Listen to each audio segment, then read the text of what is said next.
Bienvenidos. El tema que nos convoca, la verdad que para los procesalistas nos produce una tremenda alegría. Es una investigación inédita de un tema muy poco analizado en la doctrina, en la dogmática. La jurisprudencia es muy relativa, muy escasa sobre la materia, y se trata de un tema, el recurso de revisión, que aborda o que tiene consecuencias jurídicas bastante profundas.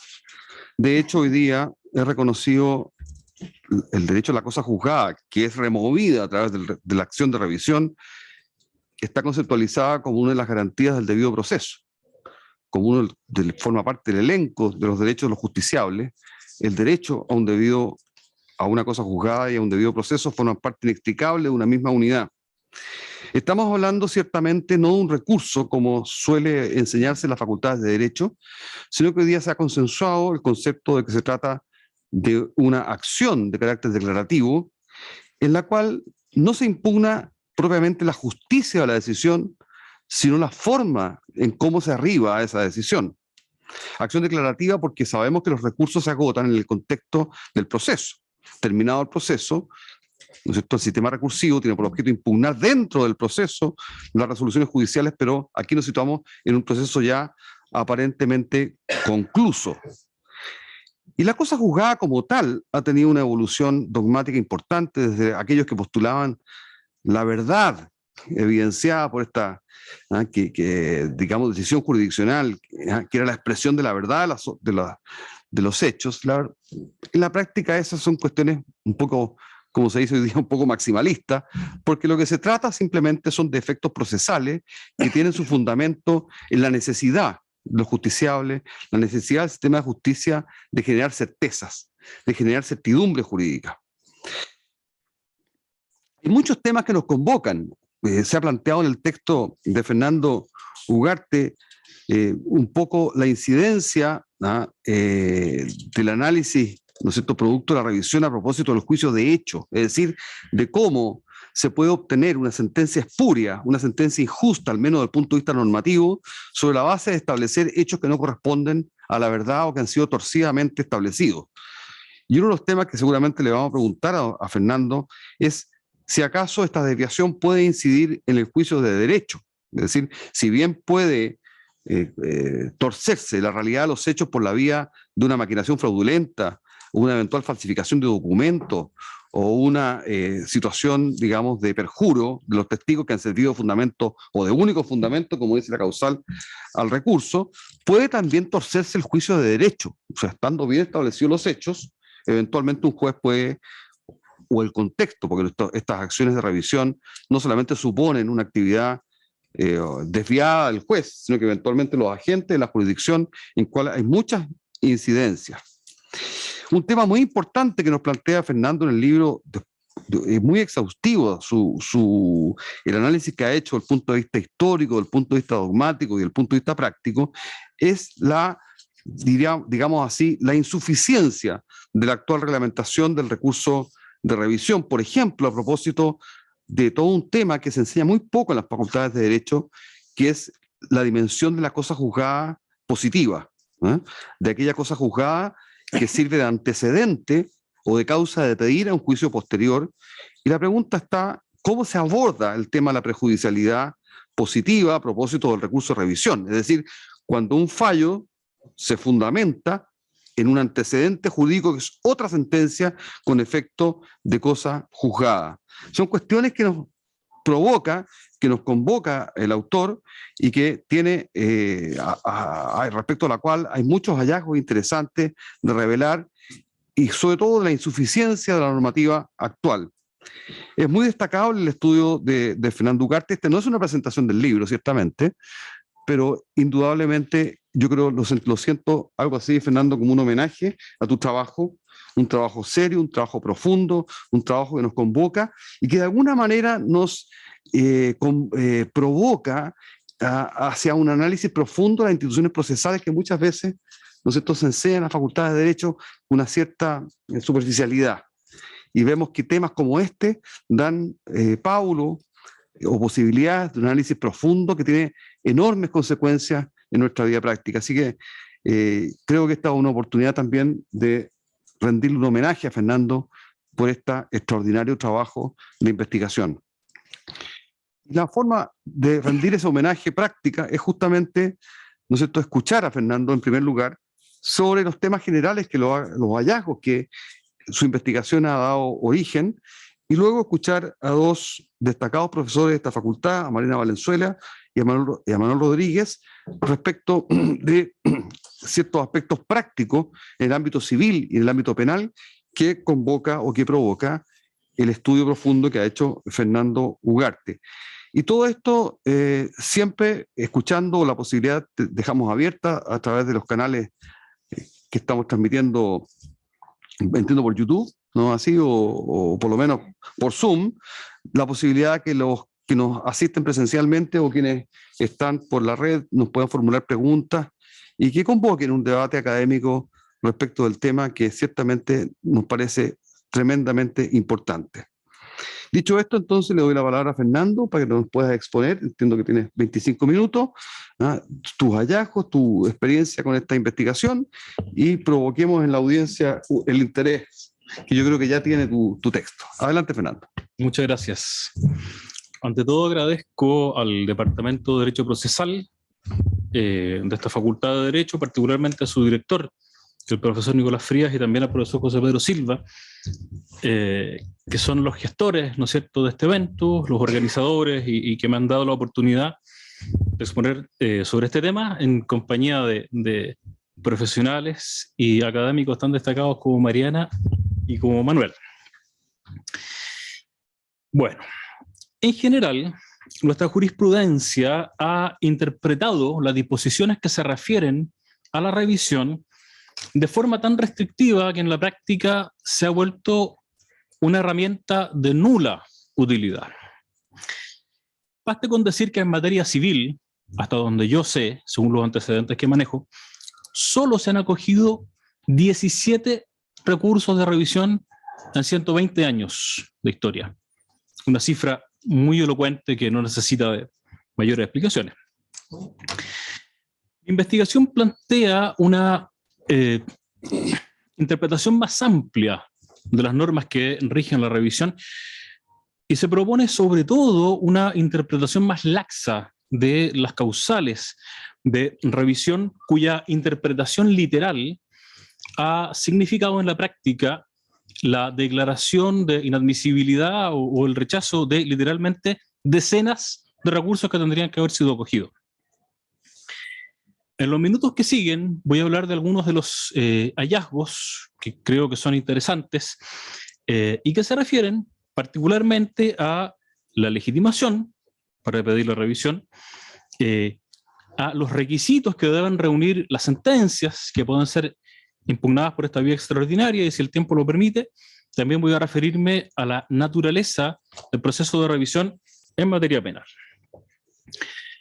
Antes de entrar al detalle de estos hallazgos, es indispensable hacer una breve explicación previa.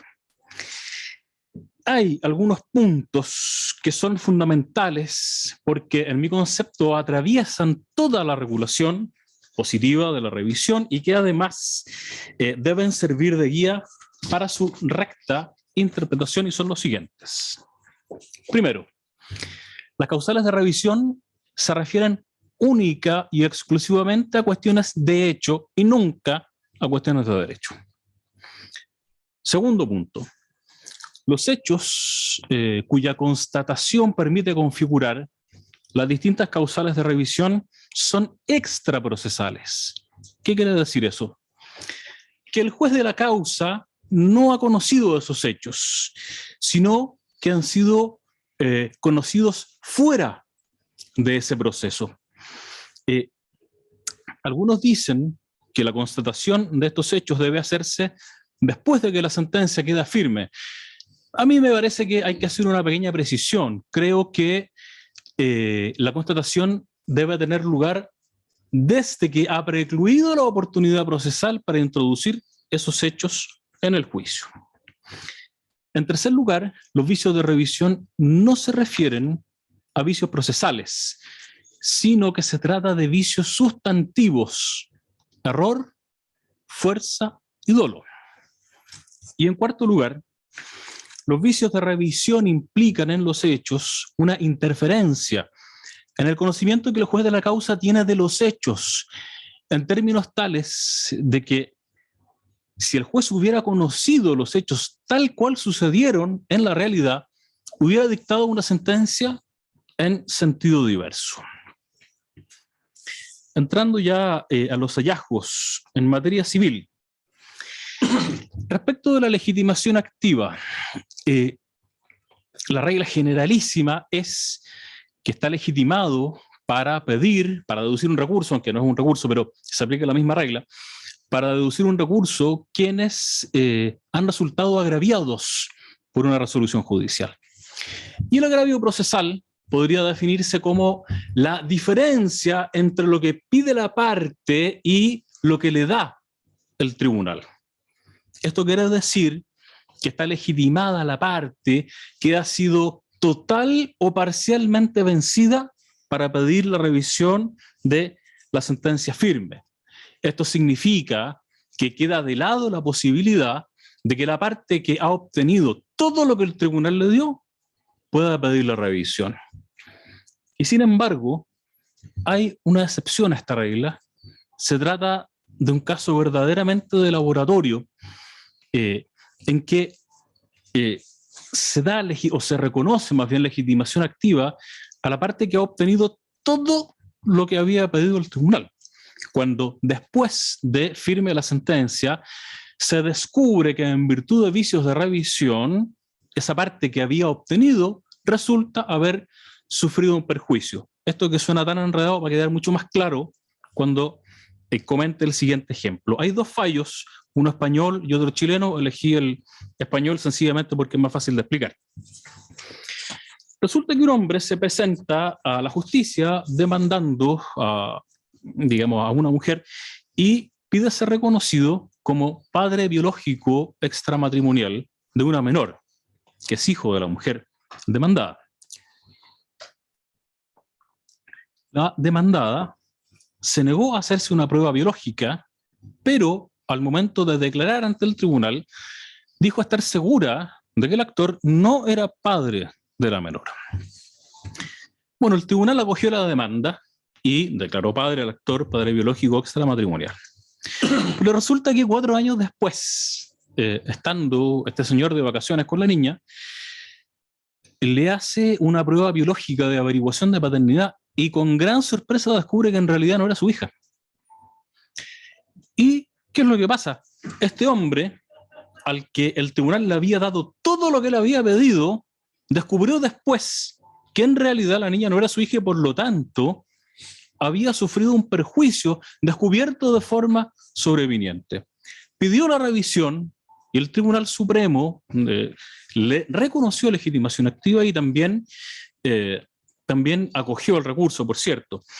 Es importante señalar que la causal invocada es la del número primero del artículo 510 de la ley española, que se refiere a documentos decisivos que han sido obtenidos o recobrados y de los que no se haya podido disponer en juicio por obra de la contraparte.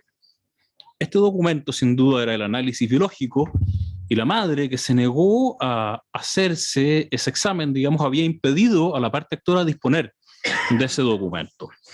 Entonces, recordemos lo que decíamos hace un momento, se trata de hechos extraprocesales y que producen una interferencia en el conocimiento que el juez ha tenido de los hechos de la causa, en términos tales que de haber conocido, en este caso el documento, habría fallado sin duda de otra forma. O sea, la regla general es que esté legitimado para pedir la revisión el que ha sido vencido total o parcialmente, pero hay aquí un caso de laboratorio en que se reconoce sin duda y con toda justicia legitimación a la parte que había obtenido todo lo que había pedido el juez. En segundo lugar, resoluciones que pueden impugnarse por esta vía. Surgen de la lectura de la ley los siguientes requisitos: que se trate de una sentencia, que esté firme y que no haya sido dictada por la Corte Suprema conociendo en recursos de casación o de revisión. En cuanto a lo primero, yo pienso que puede pedirse la revisión de todas las resoluciones judiciales que la ley califica de sentencias, es decir, tanto las definitivas como las interlocutorias. La jurisprudencia de la Corte Suprema podemos dividirla en 4 etapas. La posición que ha prevalecido históricamente, al menos desde un fallo de 1952, es que solo pueden impugnarse las sentencias definitivas, aunque en realidad esa sentencia no dio ningún argumento para sostener esa posición. Y fallos posteriores se han contentado con sostener la misma tesis, citando el fallo de 1952, pero sin agregar argumentos. Hay por ahí un par de fallos, más o menos recientes, que dicen que de las normas del articulado, ¿no es cierto?, se desprendería que solo puede referirse a sentencias definitivas, lo que no es así, como vamos a ver en unos momentos más. Ese es un primer grupo de sentencias. Hay un segundo grupo de sentencias, más recientes, que es muy interesante, porque aquí ya se reconoce por la Corte Suprema que pueden impugnarse tanto sentencias definitivas como interlocutorias. El problema que tiene este grupo de fallos es que en ninguno de esos casos se discutía sobre este punto en particular, por lo tanto, es interesante, pero se trata de considerando más bien teóricos, que nada resuelven. Un tercer grupo, o una tercera etapa, digamos, en esta evolución. Hay un caso muy reciente, dictado en la causa Rol 19.000-2017 de la Cuarta Sala de la Corte Suprema, en que se discutió sobre este punto en particular. Se estaba pidiendo la revisión de una sentencia interlocutoria. Y al evacuar su dictamen, la Fiscalía Judicial de la Corte Suprema sugirió el rechazo del recurso precisamente por esa razón. Y haciéndose cargo, el fallo de la Corte Suprema dice expresamente que no comparte la opinión de la Fiscalía Judicial y dice, es claro que la ley no hace ninguna distinción entre sentencias definitivas e interlocutorias, de modo que no podemos nosotros hacerla. Ahora, hay que hacer sí una distinción que emana de la lógica que hay detrás de la institución, que es la siguiente. Solo puede pedirse, dice la Corte con pleno acierto, la revisión de una sentencia interlocutoria de primer grado, no así de aquellas denominadas de segundo grado. Las primeras son aquellas que fallan sobre un incidente de la causa estableciendo derechos permanentes en favor de alguna de las partes, y las de segundo grado las que sirven en definitiva para la dictación del fallo. Entonces, van a ser consideradas en la sentencia definitiva, y si se quiere impugnar esa resolución por contener un vicio de revisión, bueno, ese vicio lo va a hacer propio la sentencia definitiva, ¿ya? Y finalmente, en una cuarta etapa, por denominarlo de alguna forma, hasta donde yo sé, solo se han acogido 2 recursos deducidos contra sentencias interlocutorias, en ambos casos por haberse contravenido la autoridad de cosa juzgada que emanaba de una sentencia previa que fijaba pautas para la liquidación de un crédito. Y después se dictaron sentencias que en el fondo contravenían las pautas que habían sido fijadas previamente por sentencia firme. En mi opinión, se pueden impugnar tanto las sentencias definitivas como las interlocutorias, pero no cualquier interlocutoria. Las interlocutorias que tienen fuerza de definitiva, o bien las que procesalmente cumplen la misma función. Se trata de sentencias interlocutorias que ponen fin al proceso o que hacen imposible su continuación. Voy a dar un ejemplo que está tomado de un caso real, que no llegó a ser conocido por vía de revisión, sino por recurso de queja, pero si no se hubiera solucionado por vía de recurso de queja, tendría que haberse pedido la revisión. Pasa que en un juicio laboral, la parte demandante presentó un escrito desistiéndose de la demanda, la parte demandada se allanó y el tribunal tuvo presente el allanamiento. Y al día siguiente, la parte actora pide reposición, apelando en subsidio, diciendo, el escrito de desistimiento no lo hice yo, lo hizo un tercero. Yo en ningún momento pensaba en desistirme. Y el tribunal le dijo, lo siento, tiene su firma electrónica simple, así que aquí no hay nada que reconsiderar, se concede la apelación. Y la Corte de Apelaciones confirma que en definitiva es la Corte Suprema la que viene a poner remedio a esto por vía del recurso de queja y revocó esa sentencia. Me interesa este caso porque se trata de una sentencia interlocutoria que ponía fin al proceso en virtud de una maquinación fraudulenta. Y si no hubiera sido arreglada esa maquinación, el problema suscitado por esa maquinación, se podría haber pedido la revisión. Ahí tenemos el ejemplo de una sentencia interlocutoria que podría ser impugnada por esta vía. Primer requisito, que se trata de una sentencia. Segundo, que esté firme. Bueno, me remito al artículo 174 del Código. Tercero, que la sentencia no haya sido pronunciada por la Corte Suprema conociendo en recursos de casación o de revisión. Norma del inciso final del artículo 810 del Código de Procedimiento Civil.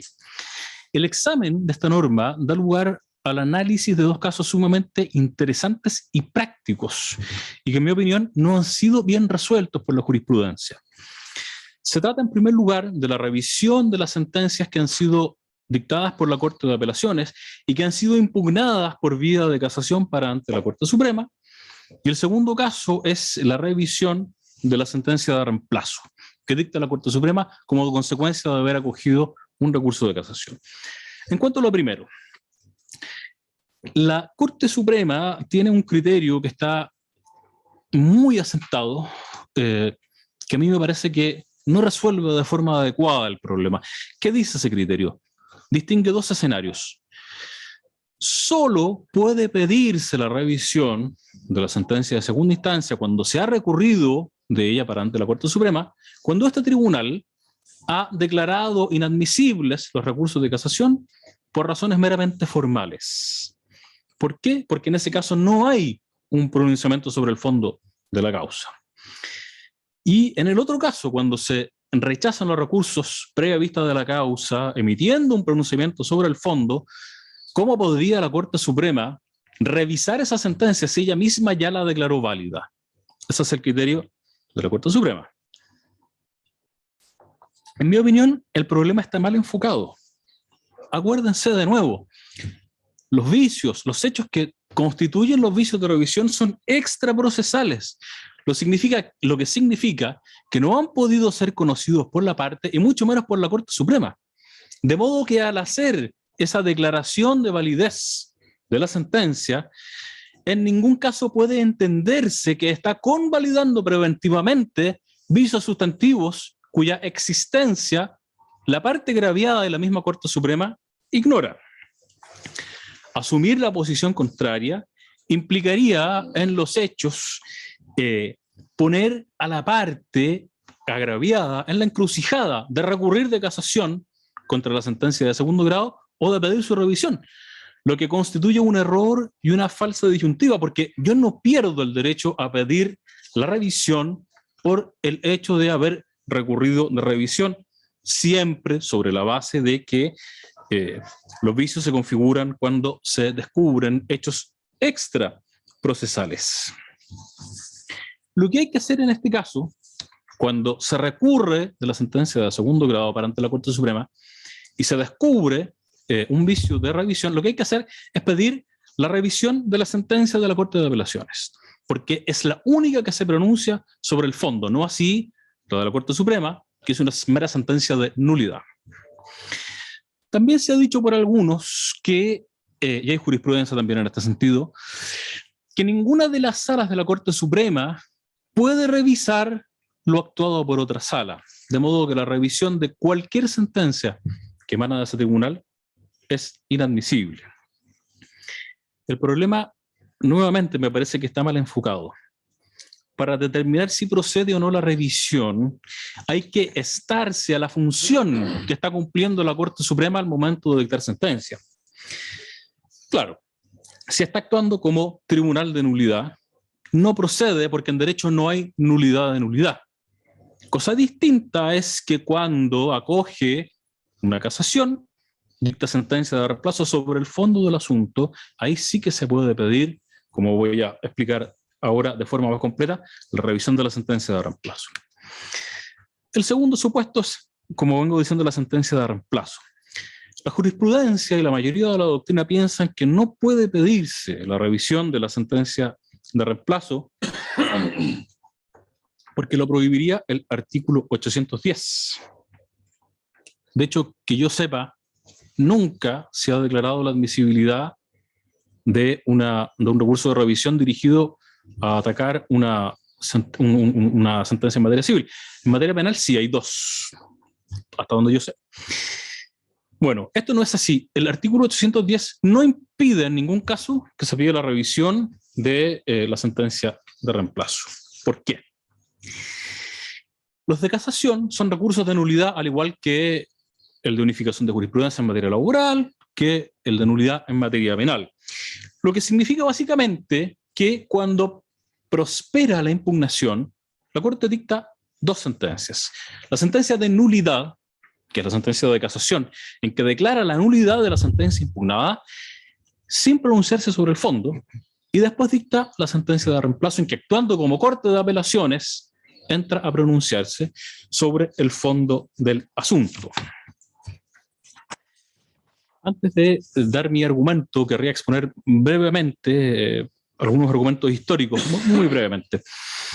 En Francia hay una Corte de Casación que es un tribunal de nulidad. O sea, nunca falla sobre el fondo. Se acoge un recurso de casación, reenvía a la Corte de Apelaciones competente. Y allá no se acoge, no se permite, no es admisible la revisión de las sentencias de ese tribunal.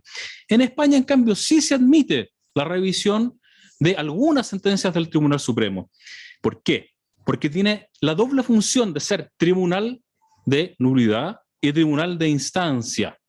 Por eso es que se permite la revisión de los fallos que vienen a reemplazar los que han sido anulados.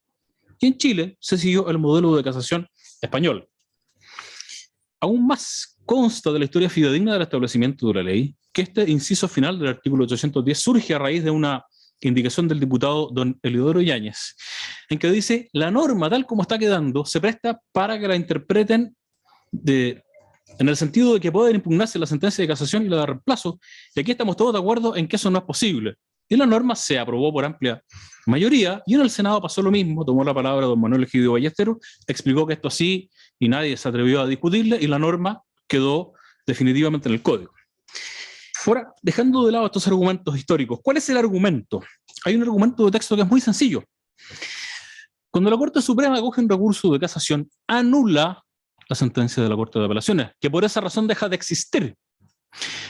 Ahora, lo que la ley prohíbe es la revisión de la sentencia que dicta la Corte Suprema conociendo en recursos de casación.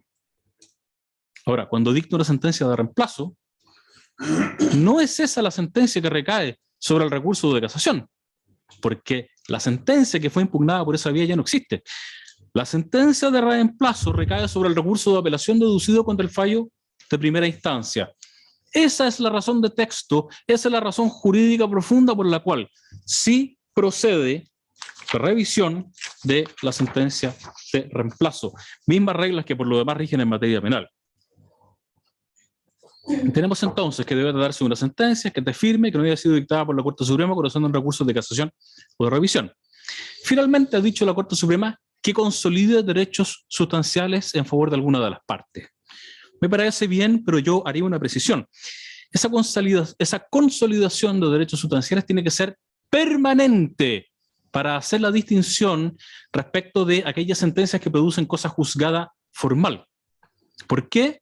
Porque si admitiéramos la impugnación por vía de revisión de esas sentencias que están expuestas, ¿no es cierto?, a ser modificadas si cambia la base fáctica sobre la cual se dictó, la revisión se volvería inútil.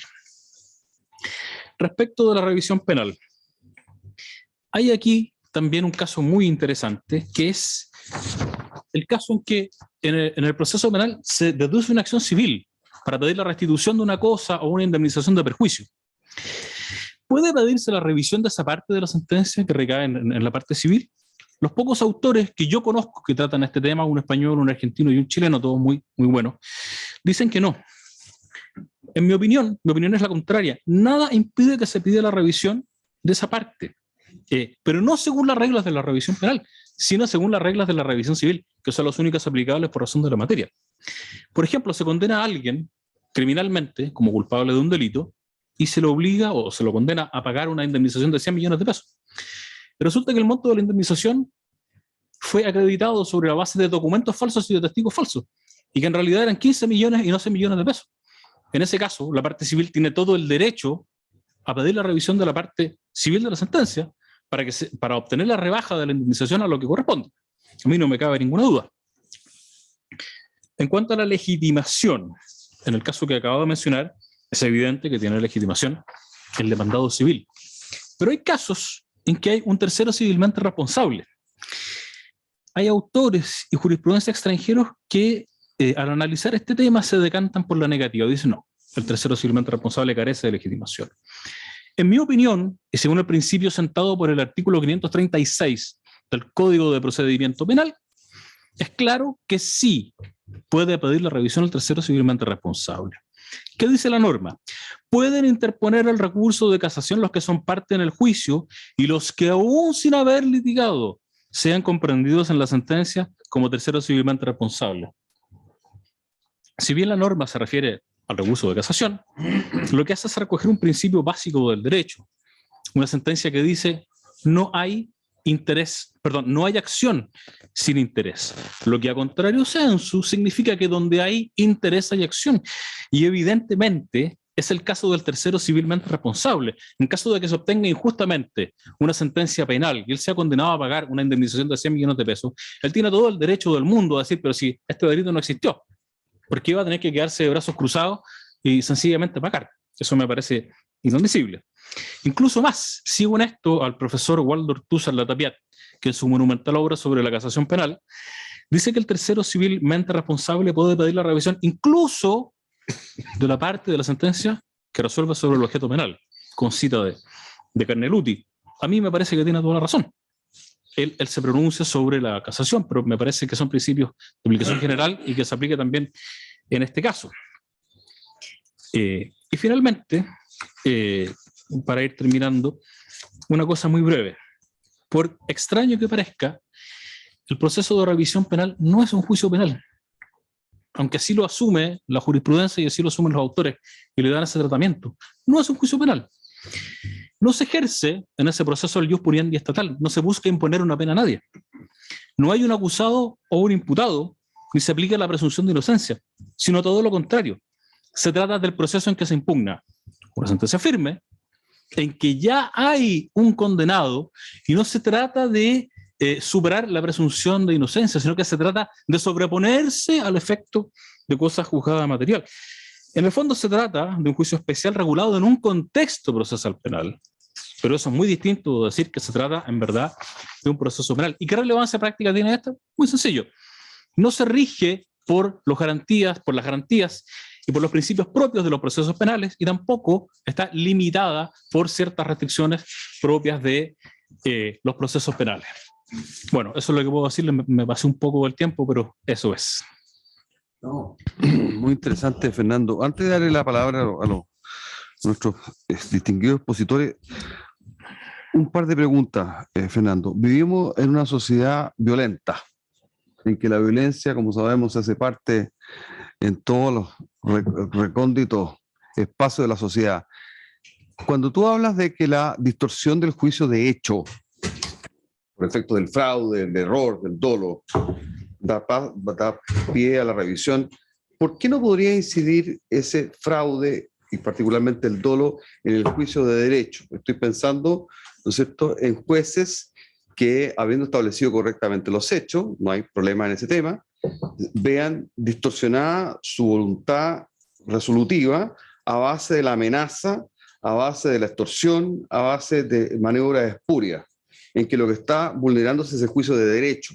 O sea, un juez consciente de los hechos es amenazado, es violentado y falla prevaricando.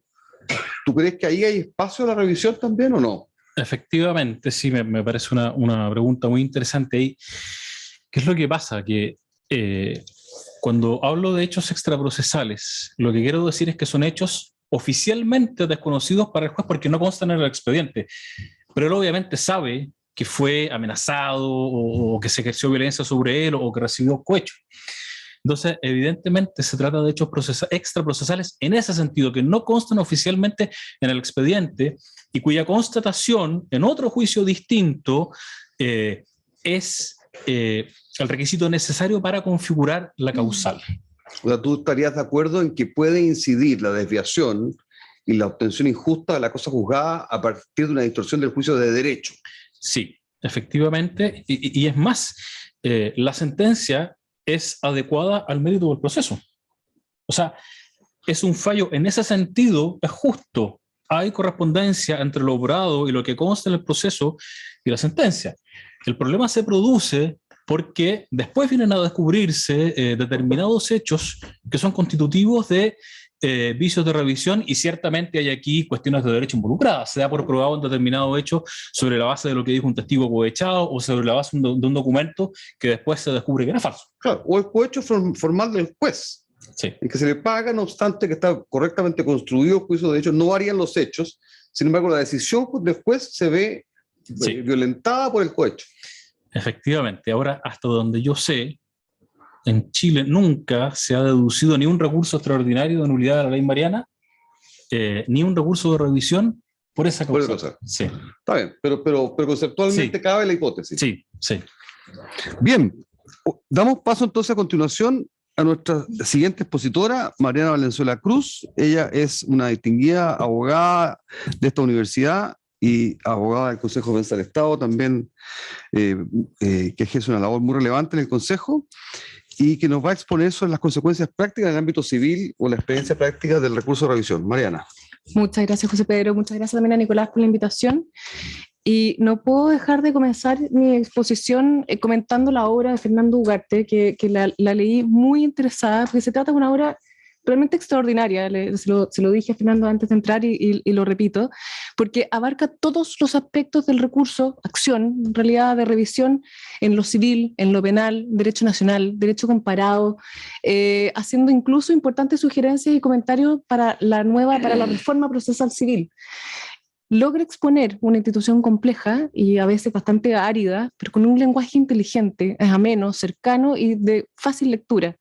Lleno de análisis de casos, de jurisprudencia, se ponen todas las situaciones que podrían ocurrir en cada una de las causales de revisión, sin dejar, yo creo que, ninguna coma sin comentar o de analizar. No sorprende entonces para nada la admiración que provoca en el profesor Tavolari, que expresa en su prólogo, y se trata, creo yo, de un texto que es brillante, que debiera ser una consulta obligatoria para en materia de revisión para todos los litigantes y eventualmente también para miembros del Poder Judicial. El recurso de revisión es una institución de ejercicio excepcionalísimo, como también ha dicho Fernando. No solamente se desprende esto de los requisitos que establece el legislador y sus características, sino también del limitado número de ingresos asociados a esta acción ante la Corte Suprema. El profesor Arturo Frey, en su obra Derecho Procesal Civil, cuarta parte, Recursos Procesales y Ejecución, analizó en el capítulo relativo al recurso de revisión que entre el año 2010 y 2016 ingresaron un promedio anual de solo 100 recursos de revisión ante la Corte Suprema, correspondiendo al mayor número de ingresos en el año 2010 con 146 ingresos y en el año 2016 con 66 recursos. Lo que yo quise hacer también fue un análisis práctico respecto de los recursos de revisión que ha tenido interés el Consejo de Defensa del Estado, que es donde ejerzo, y por lo tanto busqué en el sistema informático que tiene el Consejo para estos efectos, en el que no solamente están los casos en los que interviene el servicio, sino que también aquellos en que hacemos un seguimiento, se hace una revisión, una vigilancia respecto a estos asuntos, en que podemos tener algún especial interés al respecto. Entre los años 2010 y 2020, es decir, un periodo de 10 años, el Consejo solo conoció 55 recursos de revisión en materia civil y en materia penal. De estos 55 recursos de revisión, solo 8 fueron en sede civil. Y de esos 8, solo 6 fueron declarados inadmisibles. Es decir, solo 2 fueron declarados admisibles, que aún se encuentran en trámite, por lo tanto no sabemos si es que van a prosperar esos recursos. Vamos a analizar, como son pocos, vamos a analizar muy brevemente cada uno de estos recursos, cada una de estas acciones, y vamos a ver que no les va a sorprender después de la exposición que ha hecho Fernando, que en su obra Fernando se pone en cada una de estas situaciones y analizó cada una de las posibilidades. Vamos a ver también que en muchos de estos casos los recursos estaban claramente mal interpuestos, fuera de plazo, extemporáneos, y que no cumplen con los requisitos legales que establece el legislador. pero también hay algunos en que hay algunos aspectos que podrían discutirse respecto a la naturaleza jurídica de la resolución recurrida o también eventualmente respecto de si es que la Corte Suprema conoció o no conoció de algún recurso al respecto. Vamos viendo cada uno. El primero, Villagra con fisco. Tiene antecedente una demanda de indemnización de perjuicio y funda su causal de revisión el número 2, es decir, testigos condenados por falso testimonio. La Corte no conoció este recurso, se lo declaró inadmisible simplemente porque la Corte Suprema ya había conocido el asunto en un recurso de casación en el fondo, pero que fue rechazado por manifiesta falta de fundamentos. O sea, tampoco se pronunció en verdad respecto del asunto. Segundo caso. Todos los casos a todo esto que les voy a comentar, que me llamó la atención, es de estos 8, que son muy pocos, pero de estos 8 vamos a ver que se interpusieron respecto de todas y cada una de las causales, las 4 causales del recurso de revisión. Bustos con fisco. Tiene como un fundamento también una demanda de indemnización de perjuicio. Funda su recurso de revisión en la causal número 3, señalando que, a raíz del terremoto del 2010, funcionarios de la Corte Suprema, dice textual, en rigor debió haber dicho de la Corte de Apelaciones respectiva, le habrían negado sistemáticamente el acceso al expediente, aduciendo que se había caído el sistema o que no había sistema, lo que impidió que pudiera sacar las compulsas respectivas para la casación, para la casación de fondo interpuesta. La Corte Suprema la declaró inadmisible, estimando que el solo mérito del antecedente expuesto se colige que el motivo que lo sustenta no constituye ninguno de los presupuestos de la causal invocada, cuya concurrencia exige el fallo de un juicio o el señalamiento de un proceso pendiente dirigido a comprobar el cohecho, la violencia o la maquinación fraudulenta en la que se haya ganado injustamente la sentencia firme. Tercer caso. Constructora Colombo con fisco. La sentencia que se impugna es la resolución que declaró abandonado el procedimiento. No estamos hablando entonces de una sentencia definitiva. Funda el recurso de revisión en la causal 4ª. Esto es, que la sentencia fue pronunciada contra otra pasada en autoridad de cosa juzgada y que no se alegó en el juicio en que la sentencia firme recayó. Argumenta que la resolución que declaró abandonado el procedimiento fue pronunciada contra otra pasada en autoridad de cosa juzgada debido a que la demandada ya había promovido un incidente de abandono del procedimiento. El segundo abandono del procedimiento en el mismo proceso. Dice que el primer incidente de abandono del procedimiento fue acogido por el tribunal en primera instancia, pero que la Corte lo revocó. Entonces, estima que al haberse la Corte pronunciado, ya había cosa juzgada en ese mismo proceso, y aun cuando la había revocado, porque estimó que la etapa procesal en la que se encontraba era de carga del tribunal, citar a las partes a oír sentencia, y no era de carga de la parte. Bueno, transcurrieron otros 6 meses, y el tribunal todavía no citaba a oír sentencia, y la parte tampoco había hecho ninguna gestión útil para que el proceso avanzara. Entonces el demandado, ¿qué es lo que hizo? Promovió un nuevo incidente de abandono del procedimiento, el que fue acogido. Entonces señaló, aquí hay cosa juzgada y por lo tanto recurso de revisión que conozca la Corte Suprema. Lo curioso es que la Corte no declaró inadmisible el recurso porque hubiera sido una sentencia que tuviera una naturaleza distinta a sentencia definitiva, sino que lo declaró extemporáneo, porque además de que esta persona, este demandante, se le pasó 2 veces el plazo para el abandono del procedimiento, lo interpuso fuera del año de plazo que tiene para interponer la acción de revisión.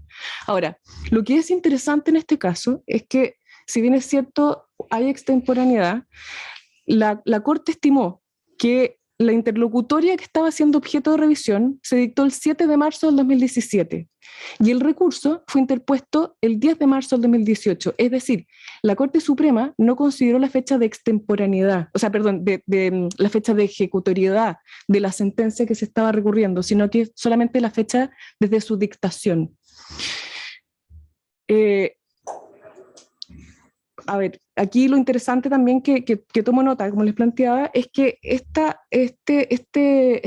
fallo, esta resolución que declara inadmisible el recurso de revisión, al no hacer análisis respecto, o no hacer cuestión respecto de la naturaleza jurídica de la resolución que se estaba recurriendo de revisión, da razón a lo planteado por Fernando en cuanto a que podría proceder respecto también de otras resoluciones u otras sentencias que no tengan necesariamente la naturaleza de sentencia definitiva. Pero lo más relevante es que no puede estimarse que la cosa juzgada se produce por la resolución dictada, por una resolución dictada en el mismo proceso, sino que necesariamente debe referirse a una sentencia dictada en otro proceso. Veamos otro caso. Está ahí con la Municipalidad de San Felipe y Servicio de Salud de Aconcagua. Tiene como antecedente una demanda de indemnización de perjuicios y funda el recurso de revisión en la causal número 4, argumentando que la sentencia de primera instancia rechazó la demanda en contra de ambos demandados, el Servicio de Salud y la Municipalidad, pero que el demandante apeló solo en cuanto rechazó la demanda respecto al Servicio de Salud. Así, la municipalidad demandada, ahora recurrente de revisión, estimó que la sentencia había quedado firme a su respecto, produciendo efecto de cosa juzgada. No obstante, la Corte Suprema, conociendo de un recurso de casación, dictó sentencia de reemplazo, acogiendo la demanda, condenando a ambos demandados. La Corte Suprema declaró inadmisible el recurso de revisión porque se interpuso contra sentencia pronunciada por la Corte Suprema. Esa fue su argumentación. Se destaca, en todo caso, que, como ocurrió en el caso que recientemente analizamos, se pretende considerar que la sentencia impugnada fue pronunciada contra otra pasada en autoridad de cosa juzgada respecto a una resolución dictada en el mismo proceso y respecto de una sentencia que además pretende dividir intelectualmente, estimando que para una parte produce cosa juzgada, pero que para la otra parte no la produce. Y por lo tanto, a pesar de que había un recurso pendiente. Quinto caso. Allende con Carabineros, Dirección de Bienestar. El recurso, recordemos que es un recurso extraordinario de estricto derecho, por lo tanto, la forma en que se interpone también debe ser estricta en cuanto a señalar expresamente cuál es la causal que se está invocando. Aquí no se indica ninguna causal en el recurso, pero se desprende que la funda en la causal del número 1, porque afirma textualmente que el documento que la demandante acompañó en el proceso con pretensión de probar que existió un acto comercial, un acto contractual de arrendamiento, es del todo falso, tanto materialmente como ideológicamente, y cuyo acto constituye, por parte de la Dirección de Bienestar de Carabineros, al introducir documentación falsa y falsificación de firma, que una vez teniendo todos los antecedentes probatorios de estas circunstancias, se iniciarán las presentaciones ante el Ministerio Público, etc. La Corte Suprema la declaró inadmisible porque no se invoca causal específica, pero además porque la sentencia no se encuentra firme, toda vez que la propia recurrente informó que dedujo casación en la forma y apelación contra la resolución impugnada, lo que además señaló la Corte que consta en el sistema del Poder Judicial. Es decir, como bien decía Fernando, no puede tratarse de sentencia que no se encuentren firme. Carmona con Grupo Proyección. Una municipalidad interpone un recurso de revisión contra sentencia dictada por un juzgado del trabajo en causa interpuesta por un trabajador contra el empleador directo, que es la empresa, y contra una municipalidad conforme a las reglas de la subcontratación. La sentencia condenó a los demandados al pago de una serie de prestaciones e indemnizaciones, más la nulidad del despido. La municipalidad recurrió de nulidad a la sentencia, la que fue rechazada, no se interpuso recurso de unificación de jurisprudencia. En consideración, la empleadora directa siempre estuvo en rebeldía, y considerando que había solidaridad respecto de la municipalidad, el cumplimiento del fallo se siguió, se siguió directamente contra la municipalidad en sede de cobranza laboral. Invoca el recurso, la causal del número 3 del artículo 810. Es decir, que fundamentando que la sentencia firme se ganó injustamente en virtud de una maquinación fraudulenta. ¿En qué habría consistido esta manipulación fraudulenta? Maquinación fraudulenta, perdón. Dice que el representante de la empleadora directa, de la empresa, le entregó a la municipalidad una boleta de garantía falsa, y que durante la investigación de estos hechos, el demandante laboral interpuso una demanda de reconocimiento de relación laboral contra la empresa y solidariamente contra la municipalidad, que fue acogida, pero este mismo demandante fue quien habría participado en la falsificación de la boleta. y que además se había coludido con la empresa para demandar a ambas partes, para demandar tanto a la empresa como a la municipalidad, pero la empresa no se defendió, de tal manera que la municipalidad estuviera pagando una condena que no correspondería. Además, tampoco estaba el demandante originalmente en la nómina de trabajadores de la contratista, y interpuso una demanda penal en su contra.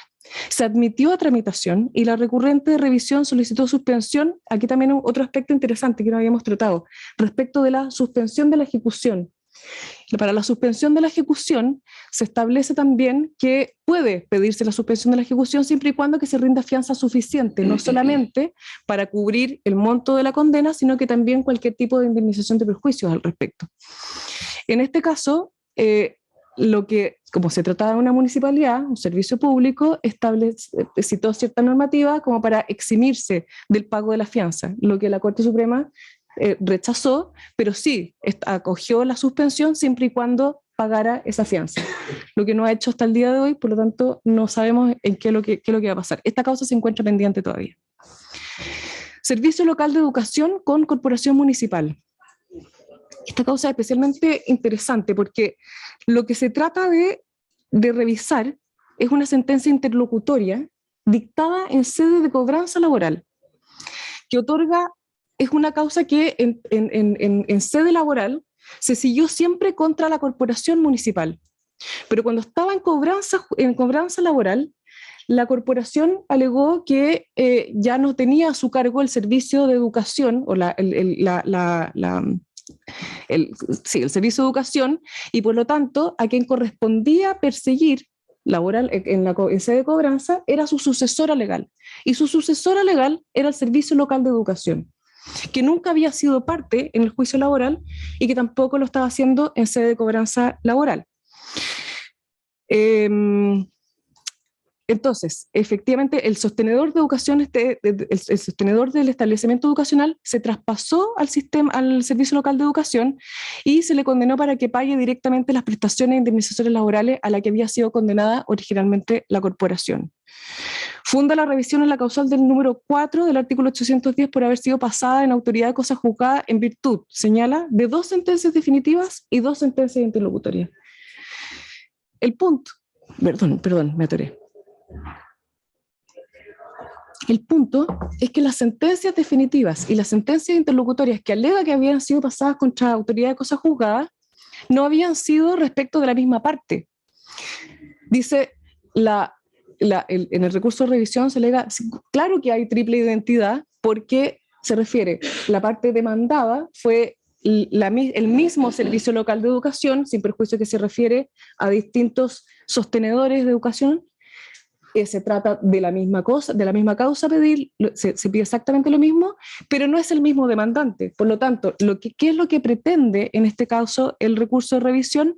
De alguna manera es que se revise una cuestión de derecho, que se revise si es que prácticamente una casación en el fondo o un recurso de unificación de jurisprudencia. Lo que pretende es volver a reabrir y reiniciar el debate jurídico, que no es la vía destinada al efecto. No obstante, se admitió a tramitación, y aunque el recurrente de revisión pidió la suspensión de la ejecución de la sentencia ofreciendo la fianza suficiente, la Corte se lo rechazó. Este recurso se encuentra pendiente. El octavo caso, Inmobiliaria La Gloria y otros confiscos. Tiene como antecedente una demanda de daño ambiental. Funda la revisión en las causales 1 y 3, estimando que el fallo se obtuvo sobre la base de un informe ideológicamente falso y en virtud de maquinación fraudulenta, existiendo un proceso penal en curso. Solicita que se anule la sentencia del Tribunal de Alzada de fecha 21 de diciembre del 2017, en conjunto con la sentencia de reemplazo del 12 de diciembre de 2019, dejando en evidencia la extemporaneidad de su recurso. La Corte declaró improcedente el recurso sin mayor fundamentación, sin mayores antecedentes, pero se desprende de alguna manera que tiene que ver con la extemporaneidad. El cuestionamiento que se hace en la revisión del Instituto Central del Ordenamiento como la cosa juzgada considerando este cuestionamiento, es preciso que los requisitos y los fundamentos para acogerlos sean muy exigentes, como se ha establecido en esta mesa. Criterio que además ha sido reafirmado en varias oportunidades por la Corte Suprema. Pero no me parece razonable que se interprete restrictivamente la norma en cuanto a la naturaleza jurídica de las sentencias contra las que procede la revisión, acotándola a las sentencias definitivas. La Corte Suprema debiera conocer revisiones sobre cualquier tipo de sentencia que consolide irregularmente y de forma definitiva derechos sustantivos en favor de alguna de las partes, más allá de definir si es que se trata de una sentencia definitiva, una interlocutoria de primer o de segundo grado. Me parece que el concepto que se debería tratar es que se trata de una sentencia que consolide irregularmente estos derechos sustantivos a favor de alguna de las partes. Tampoco me parece atendible que no pasen el filtro de admisibilidad de recursos de revisión relativos a causas en que la Corte Suprema no se pronunció, sino que solo toca con la punta de los dedos al declarar inadmisible una casación. Estos aspectos me parece que debieran considerarse también en el proyecto de Código Procesal Civil. Lo comentábamos antes con José Pedro.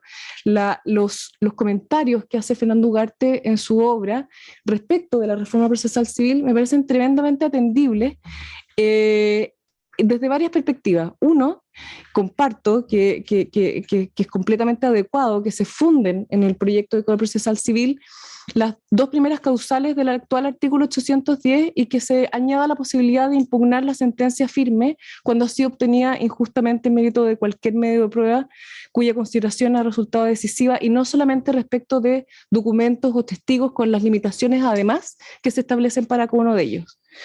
Se destaca además también que agregue el delito de prevaricación como causal de revisión.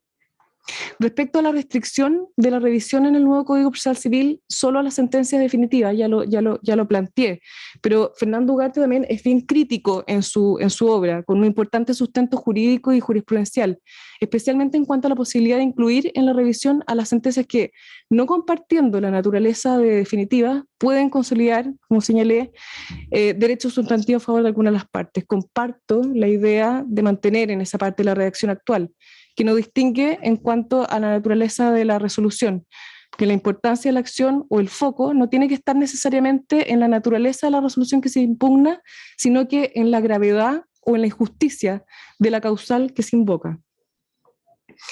Y por último, respecto de lo que creo que no hay ninguna duda, es que actualmente el recurso de revisión que no procede contra sentencias pronunciadas por la Corte Suprema conociendo recurso de casación o revisión es una restricción que razonablemente se excluye en el proyecto de Código Procesal Civil y que así creo se debiera mantener. Muchas gracias.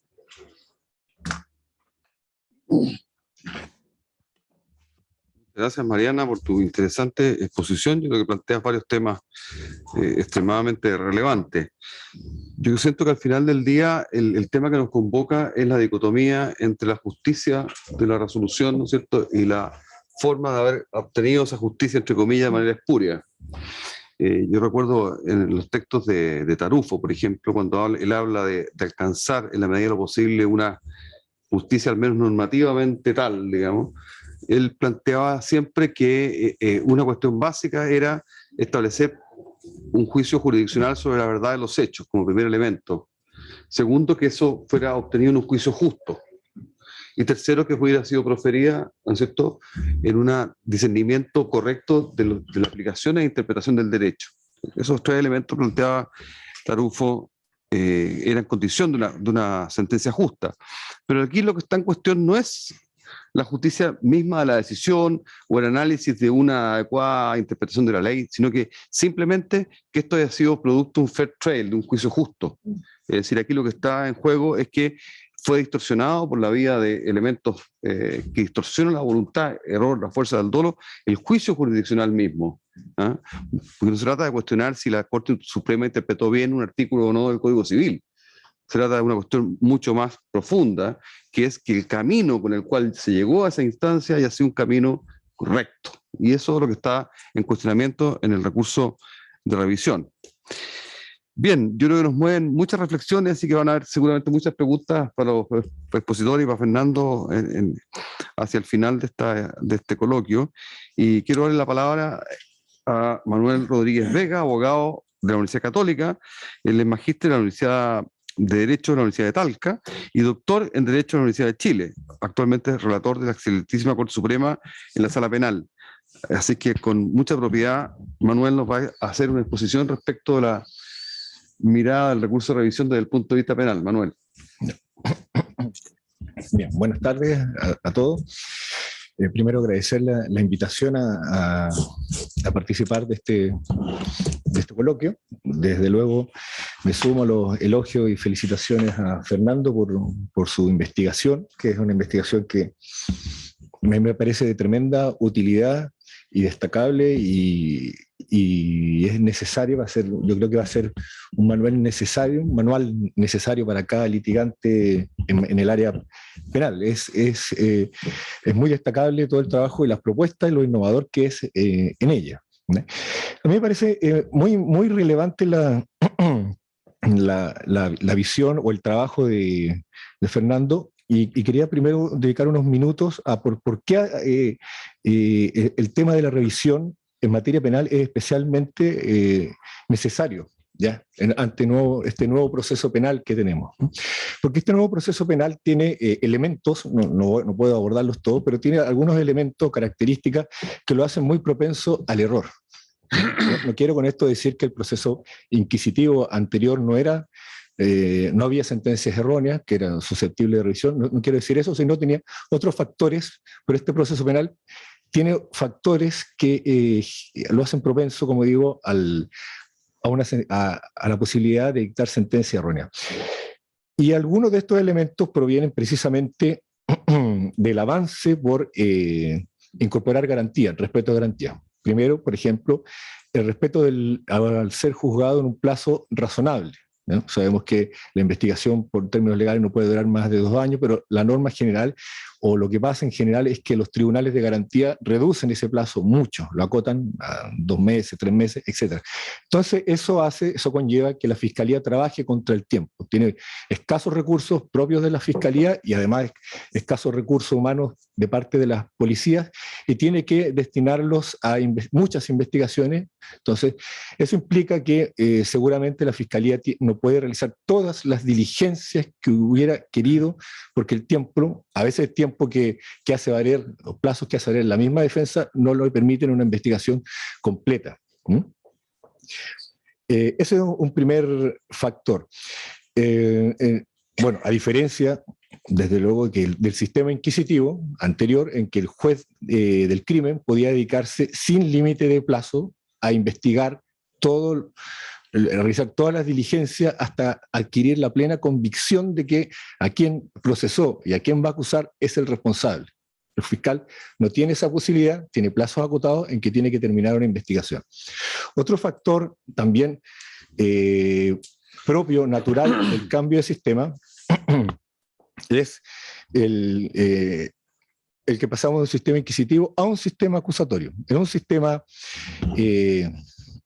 inquisitivo, el juez que investiga es el mismo que acusa y el que falla. Entonces esto tiene un corolario muy relevante, que es que el centro, la centralidad en el proceso inquisitivo no está en el plenario, que sería propiamente el juicio, sino en el sumario, en la investigación. Por lo tanto, como el mismo juez que investiga es quien luego va a dictar la sentencia, el juez de antemano, cuando realiza la investigación, trata de realizarla de manera de ya en la investigación adquirir la convicción de quien luego va a acusar es el responsable. Por lo tanto, sumado o conectado con lo anterior, la ausencia de plazo, el juez no cierra la investigación hasta que no tiene la convicción, ha agotado todas las diligencias, ha descartado todas las alternativas o coartadas, por decirlo en términos simples, que pudieran esgrimirse para cerrar la investigación. En un sistema acusatorio es totalmente distinto. El centro del proceso está en el juicio, ¿ya? Por lo tanto, el fiscal cuando investiga no tiene que investigar y para acusar no se le exige alcanzar una plena convicción más allá de dudas razonables, sino que ese es el estándar de la sentencia.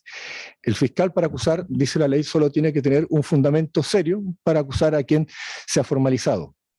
Por lo tanto, esto puede llevar, conectado, como digo, con el tema anterior, a que el fiscal acuse sin haber agotado la investigación y descartado todas las posibles tesis absolutorias, ¿ya? Dejando un poco entregado al juez, decir, mire, el juez es el que tiene que resolver en definitiva si condena o absuelve, si alcanza o no el estándar. Y eso conlleva entonces que puede encontrarse el juez con una investigación incompleta, pero que nadie le hace ver que sea incompleta, porque la defensa no lo ha advertido o no lo ha representado adecuadamente, los jueces no lo han acogido y nos encontramos entonces con un factor que incide también en la posibilidad de que se dicten condenas erróneas, ¿ya? Y el tercer factor, quizás uno de los más relevantes, es la incorporación de procedimientos basados en el consenso, en la autoincriminación, que llevan implícita la negociación, una justicia negociada. Esto es muy relevante porque algunas de las revisiones que se han acogido precisamente derivan de casos en el sistema nuevo en que ha habido ha habido negociación entre fiscal y defensor. Dado que estos procedimientos, hablemos del procedimiento abreviado, que implica una negociación, puede realizarse incluso antes de cerrar la investigación, durante la investigación. Esto permite que el fiscal podría, ante una investigación incompleta, pero que ofrece un incentivo suficiente al imputado y su defensa para ya renunciar al juicio oral, entonces mediante una investigación incompleta, el fiscal ya va a obtener una condena, pero el imputado a cambio recibe una condena de pena inferior a la que obtendría en un juicio oral, pero es una condena que se basa en una investigación incompleta. Y esa investigación completa conlleva que posteriormente podría surgir los elementos propios de las causales de revisión para darnos cuenta que la condena resulta injusta. Bien, entonces por eso me parece muy relevante volver a estudiar la revisión, como lo hace muy bien, yo creo que ya de manera muy acuciosa Fernando, y de su trabajo yo destaco, entre muchas cosas me gustaría resumirlas en el norte que tiene todas sus propuestas, y es que debe primar la justicia material frente a la necesidad o a la certeza que nos otorga la cosa juzgada, ¿no? Entonces, con ese norte, Fernando, cuando analiza cada una de las causales y cada uno de los fallos, siempre está proponiendo o acogiendo propuestas de otros autores que dan flexibilidad y permiten o darnos herramientas argumentativas para acceder a la revisión, ¿ya?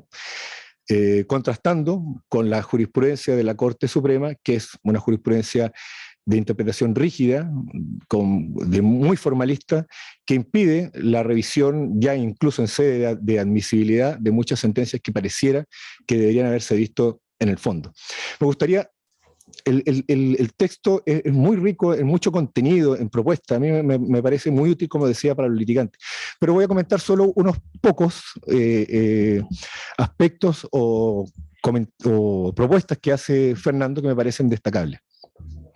Respecto de la causal de la letra A del artículo 473, es decir, cuando una persona esté sufriendo condena, o dos personas estén sufriendo condenas por sentencias contradictorias, por hechos que no podrían haber sido cometidos solo por una persona. Lo importante, lo que quería destacar aquí es que Fernando amplía el término, o lo interpreta como sentencias inconciliables, es decir, no sentencias contradictorias, sino sentencias inconciliables. A mí esto me parece muy relevante porque se da muchas causas, especialmente del sistema antiguo, ¿no? La causal es más o menos similar, en que si bien uno de la parte resolutiva o incluso de los hechos establecidos podría advertir que no hay contradicción entre una sentencia y otra, pero de los fundamentos que da el fallo para llegar a establecer esos hechos son contradictorios en una sentencia y en otra, ¿eh? Para aterrizar o para graficar esto, en el caso de las sentencias de derechos humanos en que se utiliza para imputar responsabilidad la figura del autor, detrás del autor, del 15 número 2 del autor mediato, ¿no? Si en una causa se dice que tal persona es responsable porque estaba a cargo de tal unidad militar, ¿ya? No podría después, en otra sentencia, desconocer eso para establecer responsabilidad de otra persona, ¿ya? Entonces, se ha dado que en la práctica, ¿cómo se resuelve eso por parte de los litigantes? Los litigantes acompañan esa sentencia anterior, dicen, mire, usted no me puede imputar que yo soy responsable de este hecho porque estar a cargo de la unidad, si usted en una sentencia anterior dijo que el que estaba a cargo de la unidad era tal persona, ¿no? De esa manera los litigantes han salvado esto, pero supongamos que si no se hubiera alegado, me parece que la interpretación amplia que hace Fernando de sentencias inconciliables ya permitiría entonces acudir al recurso de revisión para salvar ese problema.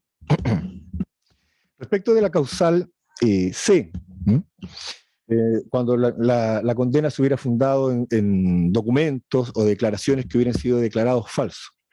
Aquí Fernando señala que no es necesario la condena de quien da el testimonio falso o que presentó los documentos falsos, lo que me parece muy acertado y muy correcto. Él dice, basta la declaración judicial de falsedad de la prueba, e incluso, si no es posible obtener la condena, dice, podría entonces admitirse otra prueba distinta, ¿ya? Deja abiertas las puertas, y esto a mí me parece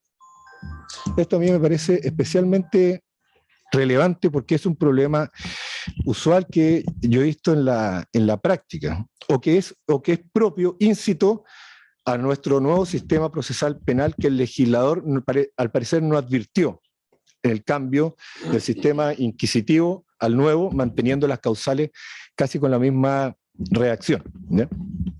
¿Por qué esto es relevante? Porque si estimáramos que tiene que haber una condena que declarara que el documento es falso o que la declaración testimonial es falsa o condenara por ello, implica un proceso penal, que sabemos que un proceso penal requiere la intervención necesariamente del Ministerio Público, ¿no?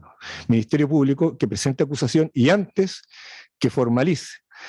Entonces, en la práctica esto resulta muy difícil de que concurra esta causal, porque el Ministerio Público en estos juicios de revisión generalmente se opone, es contradictor, ¿eh? Salvo un caso excepcionalísimo, generalmente se opone. Y como se opone el Ministerio Público, esa investigación por el uso del documento falso o por declaración falsa, no va a llegar a puerto, porque el Ministerio Público o no va a formalizar, o si se presentó querella, va a comunicar su decisión de no perseverar en la investigación. Entonces, el legislador parece que no advirtió que esta causal en cierto modo resulta inútil porque requiere necesariamente la iniciativa de un interviniente, el fiscal, quien no va a querer anular una sentencia propia, ¿ya?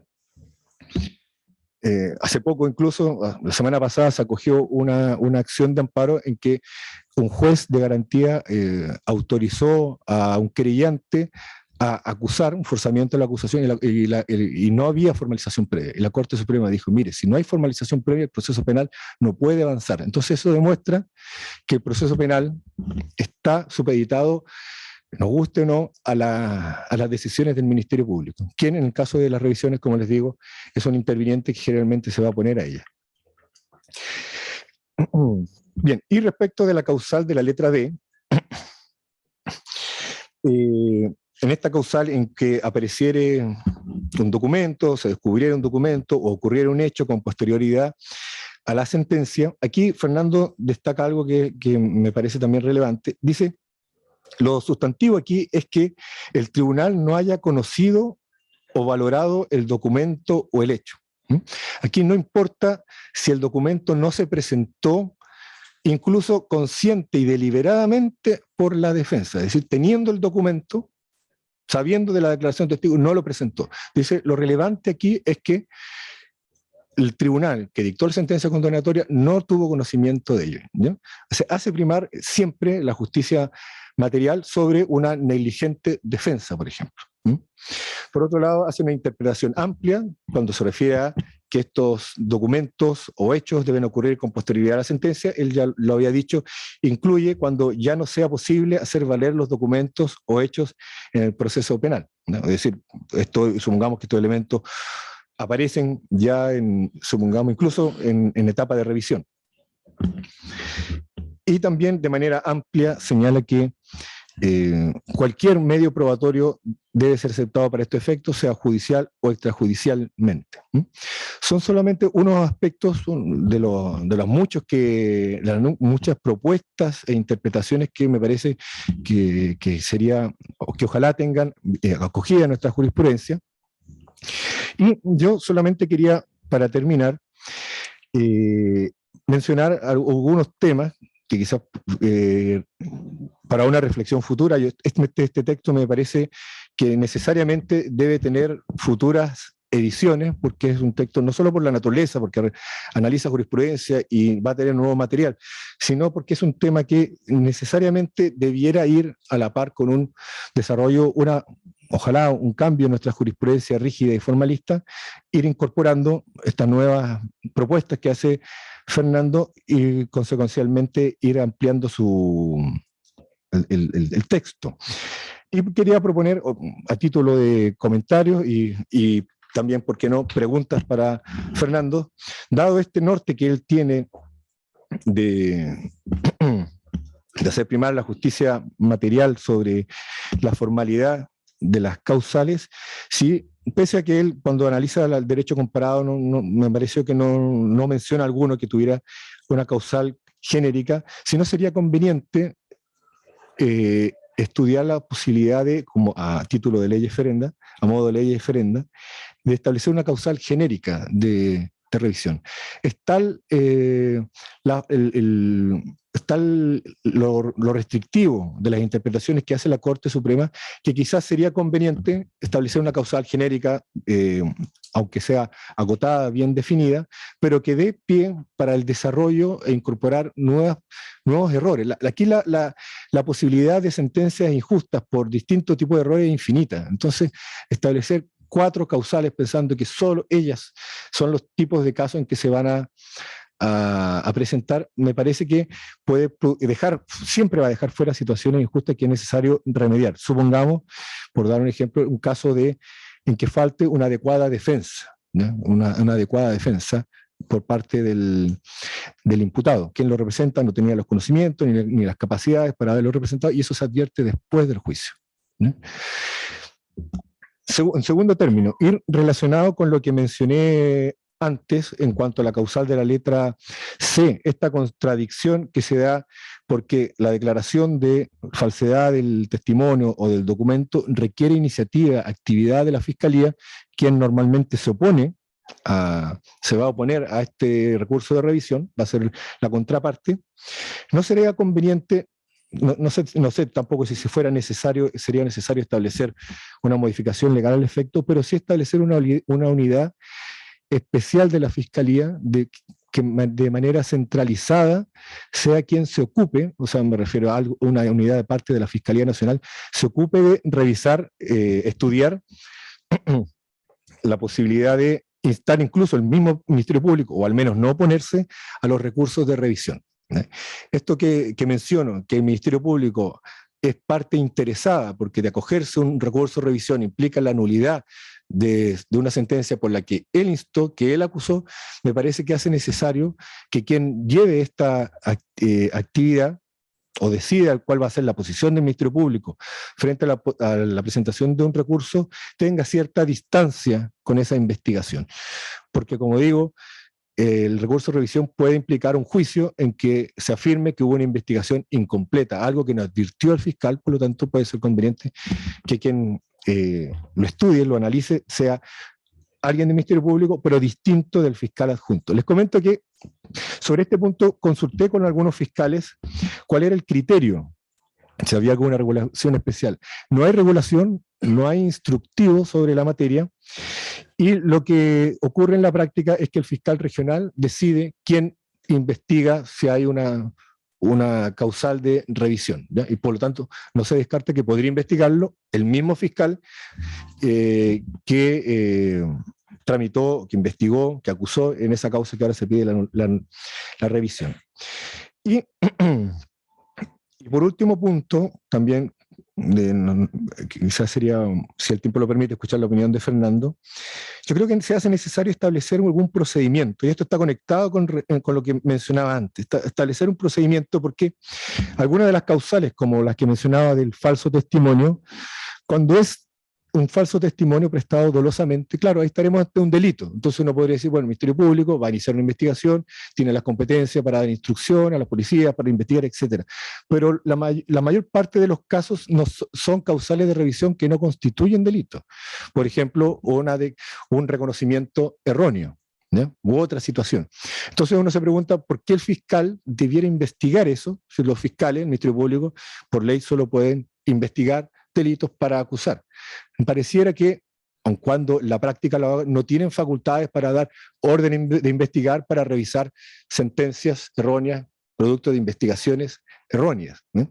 Por lo tanto, yo creo que sería conveniente establecer legalmente al menos un procedimiento que habilitara a la Fiscalía, en conjunto con lo que mencionaba, con una unidad centralizada, ya sea a nivel de la Fiscalía Nacional o de las respectivas fiscalías regionales, que investigaran mediante previamente, antes de tomar la decisión de cuál va a ser la posición del Ministerio Público respecto de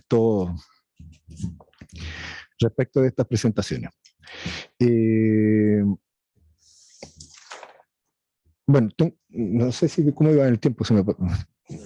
¿Estoy bien? Ya, no quiero abusar.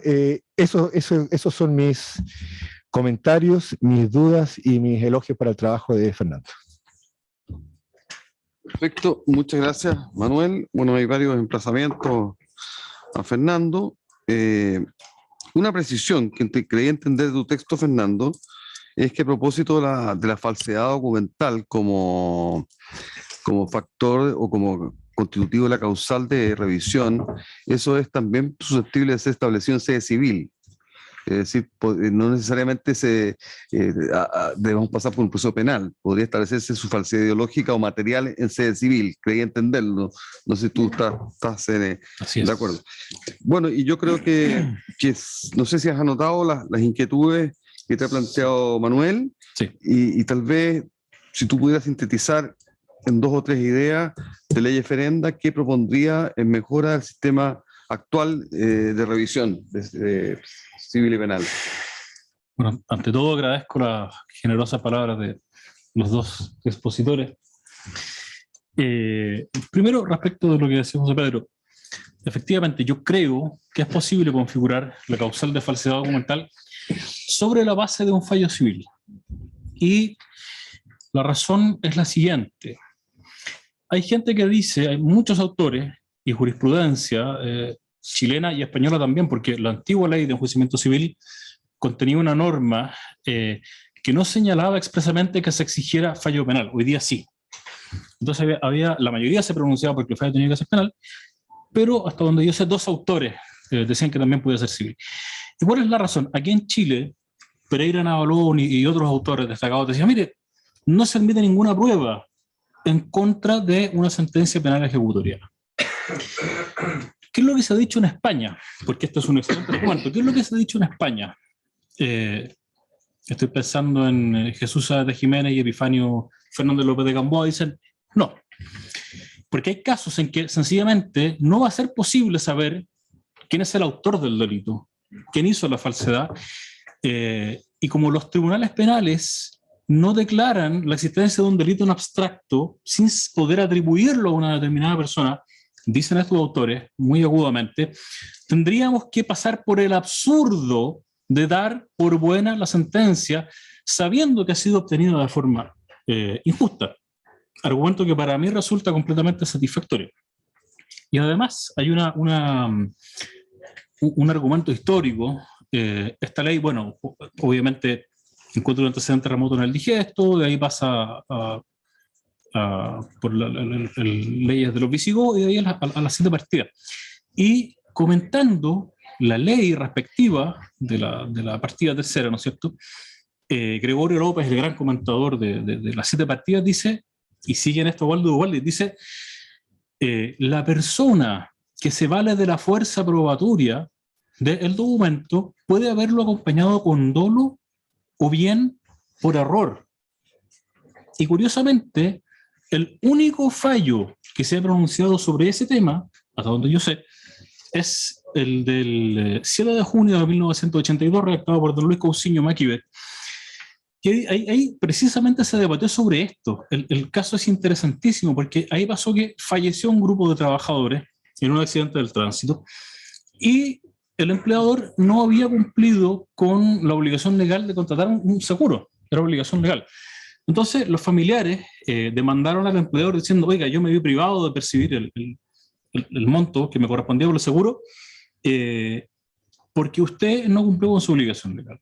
Entonces, para determinar el monto de la indemnización que le correspondía, se ofició al Instituto de Seguros del Estado, que dijo, por supuesto, son 7.600 pesos. Se acoge la demanda y se fija esa cantidad y queda firme la sentencia, y resulta que después los actores descubren que la suma está mal calculada y demandan la falsedad del certificado, demandan al empleador y a este Instituto de Seguros del Estado, y efectivamente se acoge la demanda y se dice que el documento es falso y se pide la revisión. Y la Corte Suprema dijo, mire, la ley no distingue si el juicio preparatorio tiene que ser civil o penal. Y además, con muy buen criterio, dijo la Corte, lo falso es lo que se opone a lo verdadero. Y en ese entendido, puede haber una falsedad por dolo o puede haber una falsedad que obedezca a un simple error. Entonces, en ese caso, la Corte Suprema acogió la revisión y además hay otro fundamento. Dice, en el caso del número 2, de los testigos falsos, tienen que haber sido condenados. Se exige sentencia penal. Obvio. En el caso de la causal tercera del artículo 657 y la letra C del Código 73 del Código Penal, se exige también fallo penal. Así pasa también en países como España, como Colombia, etc. O sea, la consecuencia es que cuando el legislador ha querido exigir fallo penal, o bien lo ha dicho de forma expresa, o bien se desprende de la lógica de la causal, y en este caso no sucede así. Por esa razón, yo creo que dependiendo de las especiales particularidades de cada caso, puede obtenerse la declaración de falsedad por vía civil o penal. Incluso hay ciertos casos en que no va a poder obtenerse la declaración de falsedad, por ejemplo, si el acusado o el imputado muere, o si el delito está prescrito, o si pierde la capacidad, no sé. Claro. O sea, yo creo que esa es la recta interpretación de la causa. Y en cuanto a lo que planteaba Manuel, en cuanto a la causal genérica, a ver, la verdad es que, y un poco con lo que decía José Pedro, un poco relacionado con eso, la revisión busca obtener un justo equilibrio entre certeza jurídica representada por la causa juzgada y justicia. En la inmensa mayoría de los casos va a prevalecer la certeza por sobre la justicia. Y en los casos excepcionales en que se configura una de estas causales, ¿no es cierto?, taxativamente regulada por el legislador, se va a dar a la inversa. Es necesario que la justicia se imponga a la certeza. Desde Roma hasta hoy día, esto probablemente viene de mucho antes, pero por lo menos mis conocimientos llegan hasta el derecho romano, siempre ha habido causales taxativas. Y es uno de los límites naturales de la revisión, porque no se puede estar discutiendo permanentemente sobre un derecho, porque así no habría certeza jurídica posible ni tampoco habría paz social. Ahora, la verdad es que la cuarta causal es genérica, ¿ya? Tú conoces mucho mejor la práctica que yo, en tu calidad de magistrado y de relator de la Corte Suprema. Y efectivamente, hay casos en que a raíz de una mala defensa, sea por ignorancia, sea por negligencia, se termina condenando a una persona por un delito que no cometió o por hechos, digamos, que tendrían que, si hubieran sido defendidos haciendo ver determinadas pruebas, la condena habría sido mucho más baja o tal vez pena remitida, no lo sé. Entonces, efectivamente, ahí habría que estudiar la forma de hacerse cargo de qué pasa cuando estamos frente a una mala defensa. Yo hablo de un caso horroroso que está contado acá, de una mujer que fue condenada a 15 años y un día de pena efectiva por un delito que no cometió. fue acusada de abuso sexual agravado respecto de menor de 14 años, en este caso eran 2 niños de 3 años, y se hizo, ¿qué es lo que pasa? Uno de estos niños fue revisado por una doctora particular, y la doctora dijo, este niño tiene una fisura, y menos de 24 horas después, el mismo niño fue revisado por especialistas del Instituto Médico Legal por instrucciones de la Fiscalía, y lo sometieron a examen con instrumentos de alta precisión y dijeron, este niño no tiene nada. Y se hicieron constar por escrito, en un informe, esas conclusiones. Y resulta que la Fiscalía había ofrecido como prueba ese informe pericial del médico legal, y de forma absolutamente incomprensible, llega el día de la audiencia de juicio y la fiscal a cargo se desistió de la prueba porque se le caía el caso. Con tanta mala fortuna para la imputada, de que su defensa particular no se dio cuenta de que tenía que incorporar la prueba a ella. Y terminó condenada a 15 años y un día por estos delitos horribles que se le atribuyen y que en realidad nunca cometió. Fue condenada sobre la base del testimonio de un niño de 5 años que no tiene ningún valor, de su mamá, de su abuela, de una psicóloga, y por un supuesto modus operandi respecto del otro menor de edad que también fue condenado sobre la base de su testimonio, niño de 5 años, de su mamá, de una tía y de una psicóloga, digamos. O sea, una cosa francamente increíble. Se pidió la revisión, alegando muy bien por parte de la Defensoría Penal Pública de Rancagua que había un documento nuevo que era el informe del Servicio Médico Legal, y lamentablemente la Corte Suprema dijo que existía al momento de haberse sustanciado el juicio, por lo tanto no era nuevo, y que además no se podía hacer un juicio de pronóstico, en el sentido de que decía, no puedo saber si hubiera bastado para absolver a la imputada porque se rindieron otras pruebas. Y este caso lo asumí yo después, su defensa, porque investigando los distintos casos, me topé con esta sentencia y quedé horrorizado, me puse en contacto con la mamá y le dije, tal vez yo pueda ayudarla, y pasó algo que es todavía más insólito. Resulta que la Defensoría Penal Pública de Rancagua inició una investigación criminalística para ver por qué habíamos terminado en esto. Y fueron a interrogar a la doctora particular que había revisado al niño, y según la cual supuestamente tenía una fisura, y le dijeron, ¿cuál es la causa de la fisura? Y la doctora dijo, mire, en realidad no puedo decirlo porque no tengo la especialidad forense necesaria. O sea, es una cosa absolutamente increíble. Entonces yo me agarré de ahí y dije, esta señora se retractó. Y la retractación, cuando reúne ciertos requisitos, es un hecho nuevo que evidentemente cuando tiene la entidad suficiente, como en este caso, puede provocar la revisión de la condena, sobre todo en un caso tan horroroso como este, en que hay una mujer que lleva 6 años presa. Ahora, como bien decía Manuel, lamentablemente la interpretación es tan formalista y tan rígida que me declararon el recurso inadmisible de plano, porque el documento no era nuevo. O sea, perdón, porque el hecho no era nuevo y porque la defensa tendría que haber interrogado adecuadamente a los testigos para restarle credibilidad. O sea, a mí lo que me horroriza de este caso es que yo le di a entender a la Corte que había evidencia científica de que esta mujer era inocente. Además, se hizo un peritaje por parte de la Defensoría que concluía que era imposible que el niño tuviera una fisura, porque si en menos de 24 horas, después de que lo revisara la doctora particular, lo revisó el médico legal, le dijo no tiene ninguna fisura. Y este tipo de herida tarda en sanar con un tratamiento adecuado más de 6 semanas. Entonces es imposible, científicamente imposible, que la fisura hubiera existido. Y respecto de ese documento, lamentablemente la Corte no dijo nada. Entonces, claro que sí, estoy muy de acuerdo con Manuel. Hay que ver la forma de encauzar estos casos en que, producto de una mala defensa, el imputado ha sido condenado. En cuanto a lo segundo, me parece una excelente idea que exista una unidad especializada dentro de la Fiscalía, porque claro, ahí hay un conflicto de intereses muy relevante. Ellos tienen metas de gestión, no están interesados en que se anulen sus sentencias, y por lo tanto habría que ver qué es lo que se puede hacer para que efectivamente exista una unidad especializada, tal vez que no esté compuesta por fiscales, sino por otro grupo de personas que no intervengan en el proceso, para ver cómo hacemos para advertir la presencia de errores judiciales como este, que acabo de referir, y que en definitiva se inste por la revisión de ese proceso. En cuanto a establecer un procedimiento para que el Ministerio Público investigue, bueno, muy de la mano con lo anterior, estoy absolutamente de acuerdo. Eso es. Bueno, ha sido tremendamente interesante.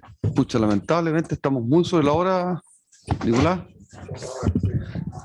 Tal vez alguna pregunta en la sala podríamos absolver, una o dos preguntas no más, porque estamos muy sobre la hora. Si alguno de ustedes tiene alguna inquietud, sí, adelante. Me quedó una consulta respecto del caso que usted señaló, profesor, el caso español, de un padre que solicitó la revisión del reconocimiento de la paternidad. Me causa un conflicto porque me parece que aquí hay dos principios que colisionan. Y uno, la búsqueda de la justicia por antecedentes que no fueron conocidos durante la tramitación del juicio, pero por otro lado está el interés superior del niño. En el reconocimiento de un hijo no hay un interés patrimonial. Probablemente durante todo ese tiempo entre que se tuvo conocimiento del examen de ADN, todo eso, pasó un tiempo en que hubo una vinculación afectiva con la menor, en que me imagino que se habrán empezado a tratar como padre e hija. Me llama la atención, siendo un tribunal extranjero, pero que no se hayan tenido en consideración el interés superior del niño por sobre un acceso a una información que finalmente el padre lo pidió, el padre quiso solicitar el reconocimiento. Me parece entonces que o sea, hay una colisión y me gustaría saber cuál es su opinión. Bueno, gracias por la pregunta. La verdad es que no lo sé, es de presumir que han empezado a tener una relación de padre e hija, y él mismo había pedido eso, y existe ciertamente el principio de interés superior del niño, pero ¿qué es lo que pasa? ¿Qué es lo que dijo la Corte, el Tribunal Supremo? Porque hizo consideraciones que se refieren precisamente a la determinación de la filiación, que es una cuestión de orden público. Entonces, este hombre, en el fondo, obró engañado por las circunstancias al momento de pedir la declaración de paternidad. Estamos frente a hechos extraprocesales, ¿ya?, que de haber sido conocidos por el tribunal e incluso por el actor, yo me imagino que él no hubiera pedido ser declarado padre de ella. Hay una parte afectiva sin duda de por medio. Ahora yo no me meto en eso, sino que lo mío es más la parte jurídica, pero a mí me parece que está bien decidido. Bien, pues. Bueno, ha sido tremendamente interesante, Fernando. Yo creo que estamos todos agradecidos de tu trabajo. La comunidad jurídica te agradece. La universidad está muy orgullosa de haber recibido esta tremenda contribución. El tema que hemos abordado hoy día demuestra digamos, lo interesante de este estudio, que ojalá se socialice, se conozca, se divulgue con mucho énfasis, a lo cual la facultad estará también atenta a eso. Así que felicitaciones nuevamente, agradecido a nuestros brillantes expositores, a ustedes por su asistencia, también a los quienes nos han acompañado por Zoom, y especialmente un saludo a nuestros próximos alumnos del diplomado, que los recibiremos con mucho gusto y a lo mejor algunos de estos temas los podremos abordar ahí. Así que muchas gracias y muy buenas tardes.